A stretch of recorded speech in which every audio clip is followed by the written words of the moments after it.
Tonight, Doug wraps up his latest Whiz Kids series with the story of a musical whiz.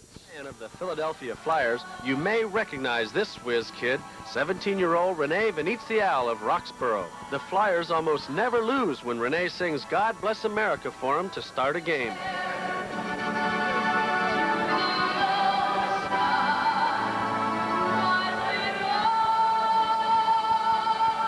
The first time that she performed for the Flyers, that was the ultimate, that was acceptance for me.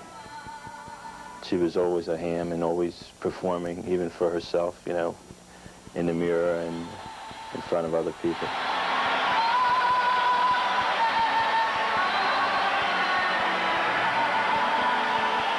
Renee's been performing in public for years. She sang for city council when she was just 13. I asked Renee's mom what makes her daughter a whiz kid. A burning desire. She loves to perform. She needs it.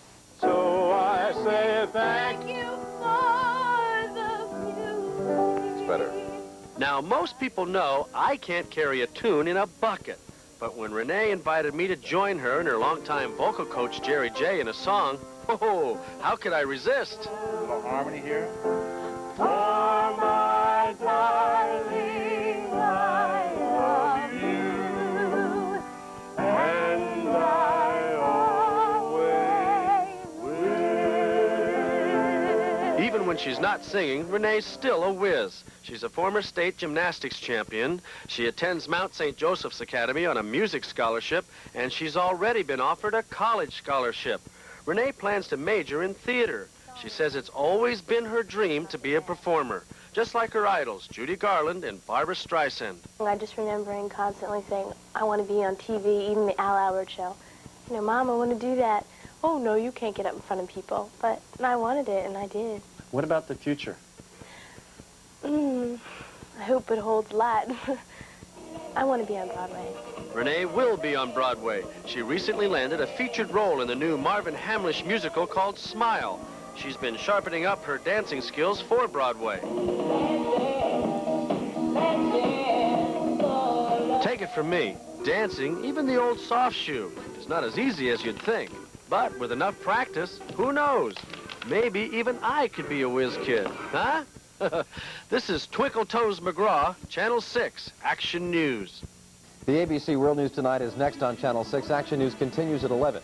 With part 2 of Chris Wagner's special report, Making It Big. And tonight, Chris profiles a local bakery turning simple brownies into a... Kate Smith wove into the tapestry of the Philadelphia sports scene.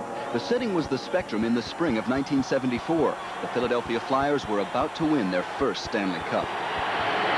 This afternoon in Center City, we spoke with Philadelphia Flyers owner Ed Snider. He summed it up for all the Flyers family, players and fans.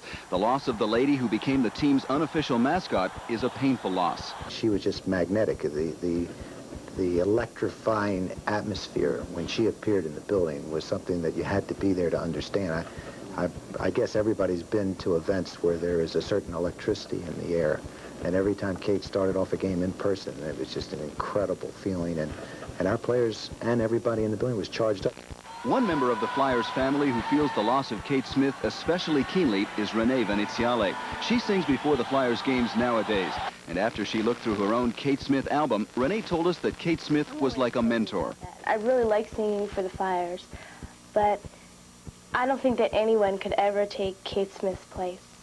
She's a very special woman, and she always will be. It was the combination of the players and the fans being so charged up for the entire game with that kind of start that gave us a little bit of an edge, I think. The Flyers will hold a memorial service for Kate Smith tomorrow at noon at St. John's Church at 13th and Market Streets in Center City. One man has written that Kate Smith and the Philadelphia Flyers made one of the oddest couples in the history of the Philadelphia sporting scene. Here, after all, was a singer whose popularity had declined somewhat since her heyday in World War II, getting together with a bunch of upstart, brash hockey players who became the first expansion team in the National Hockey League to win the Stanley Cup. Well, it may have been a strange combination, but it was a combination clearly that worked, a combination that clearly will be missed. And right now, as the city of Philadelphia is mourning Kate Smith, Flyers owner Ed Snider is already making plans to have a permanent memorial made for her at the Spectrum. I'm Lorne Madelon.